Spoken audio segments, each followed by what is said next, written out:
हरे कृष्णा। आइए माघ महात्म अध्याय 19 सुनते हैं। अच्युतम केशवम कृष्ण दामोदरम राम नारायणम जानकी वल्लभम राम नारायणम जानकी वल्लभम। वह पांचों कन्याएं इस प्रकार विलाप करती हुई बहुत देर प्रतीक्षा करके अपने घर लौटी। जब घर में आई तो माताओं ने कहा कि इतना विलंब तुमने क्यों कर दिया। तब कन्याओं ने कहा कि हम किन्नरियों के साथ क्रीड़ा करती हुई सरोवर पर थी और कहने लगी कि आज हम थक गई हैं और जाकर लेट गई। वशिष्ठ जी कहते हैं कि इस प्रकार आशय को छुपाकर वह विरह की मारी पड़ गई। उन्होंने घर में आकर किसी प्रकार की क्रीड़ा नहीं की। वह रात्रि उनको एक युग के समान बीती। सूर्य नारायण के उदय होते ही वह अपने आप को जीवित मानती हुई माताओं की आज्ञा लेकर गौरी पूजन करने चली गई। उसी समय ब्राह्मण भी स्नान करने के लिए सरोवर पर आया। उसके आने पर कन्याओं ने वाह वाह किया। जैसे कमलिनी प्रातःकाल सूर्योदय को देखकर कहती है, उसको देखकर उनके नेत्र खुल गए और उस ब्रह्मचारी के पास चली गई। आपस में एक दूसरे का हाथ पकड़कर चारों तरफ से उसको घेर लिया और कहने लगी कि मूर्ख, उस दिन तू भाग गया था लेकिन आज नहीं भाग सकता। हम लोगों ने तुमको घेर लिया है। ऐसे वचन सुनकर बाहुपास में बंधे हुए ब्राह्मण ने मुस्कुरा कर कहा, तुमने जो कुछ कहा सो ठीक ही है, परंतु मैं तो अभी विद्याभ्यास और ब्रह्मचारी हूँ। गुरुकुल में मेरा विद्याभ्यास पूरा नहीं हुआ है। पंडित को चाहिए कि जिस आश्रम में रहे उसके धर्म का पालन करे। इस आश्रम में मैं विवाह करना धर्म नहीं समझता। अपने व्रत का पालन करके और गुरु की आज्ञा पाकर ही विवाह कर सकता हूँ, उससे पहले नहीं कर सकता। यह बात सुनकर वह कन्याएं इस प्रकार बोली जैसे बैसाख मास में कोयल बोलती है। वह कहने लगी कि धर्म से अर्थ और अर्थ से काम और काम से धर्म के फल का प्रकाश होता है। ऐसा ही पंडित लोग और शास्त्र कहते हैं। हम काम सहित धर्म की अधिकता से आपके पास आई हैं, सो आप पृथ्वी के सब भोगों को भोगिए। उस ब्राह्मण ने कहा कि तुम्हारा वचन सत्य है, किंतु मैं अपने व्रत को समाप्त करके ही वह कर सकता हूँ, पहले नहीं कर सकता। तब वे कन्याएं कहने लगी कि तुम मूर्ख हो।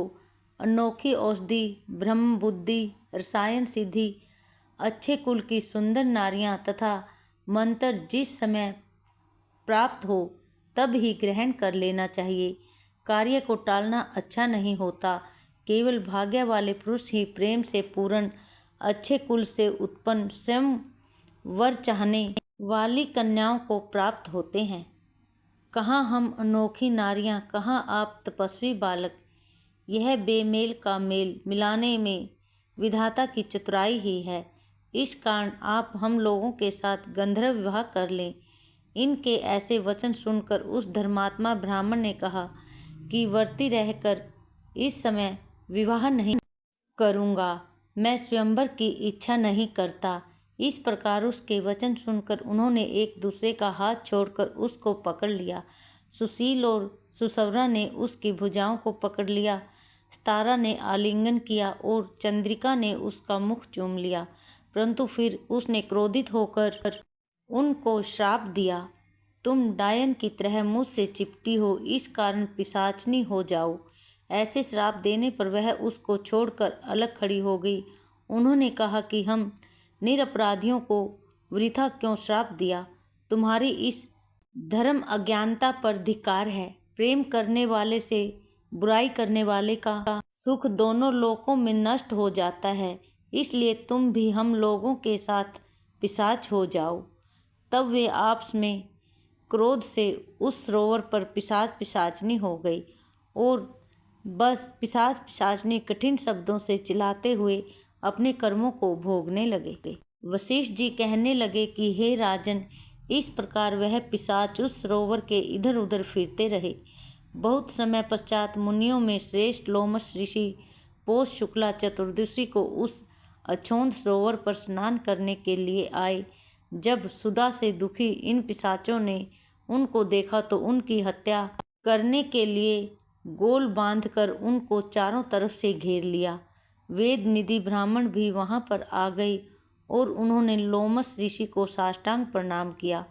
वे पिशाच ऋषि के तेज के सामने ठहर न सके और दूर जाकर खड़े हो गए। वेद निधि हाथ जोड़कर लोमस ऋषि से कहने लगे कि भाग्य से ही ऋषियों के दर्शन होते हैं। फिर उन्होंने गंधर्व कन्या और अपने पुत्र का परिचय देकर सब वृत्तांत सुनाया और कहा कि हे मुनिवर, यह सब ही श्राप मोहित होकर आपके सम्मुख खड़े हैं। आज इन बालकों का निस्तार होगा, जैसे सूर्योदय से अंधेरे का नाश हो जाता है।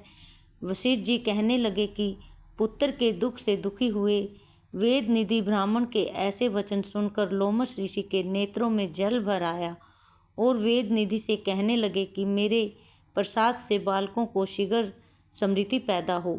मैं उनका धर्म कहता हूँ, जिससे इसका आपस का ज्ञान विलीन हो जाएगा। जय श्री कृष्णा। 19 अध्याय समाप्त। हरिओम।